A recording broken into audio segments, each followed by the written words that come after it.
এরকম প্রকৃতি হয়তোবা যারা ঢাকা শহরে থাকে তাদের কখনো দেখার সৌভাগ্য হয় না, আর যারা গ্রামে থাকে তাদের দেখার সৌভাগ্য সবসময় হয়। আমিও কখনো দেখিনি, আমার গ্রামে বিয়ে হওয়ার পরে তারপর আমি এগুলো দেখতেছি।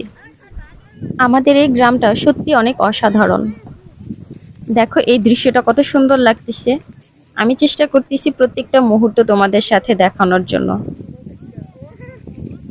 তোমরা এই দৃশ্যটা যদি দেখতে চাও তাহলে চলে এসো আমাদের মানিকগঞ্জে। তোমরা যারা ঢাকায় থাকো তাদের 2 ঘন্টার মধ্যে আমাদের এলাকায় চলে আসতে পারবে, আমাদের গ্রামে। দেখো হাঁটতে হাঁটতে চলে আসলাম একটু সামনে, আর এইদিকে দেখি বাচ্চারা গোসল করতেছে। আর এই গোসল করা দেখে আমার মেয়ে তো পাগল হয়ে গেছে, সে গোসল করবে। দেখো পানির মধ্যে একজন মানুষ পাতিলা নিয়ে সাঁতার কাটতেছে।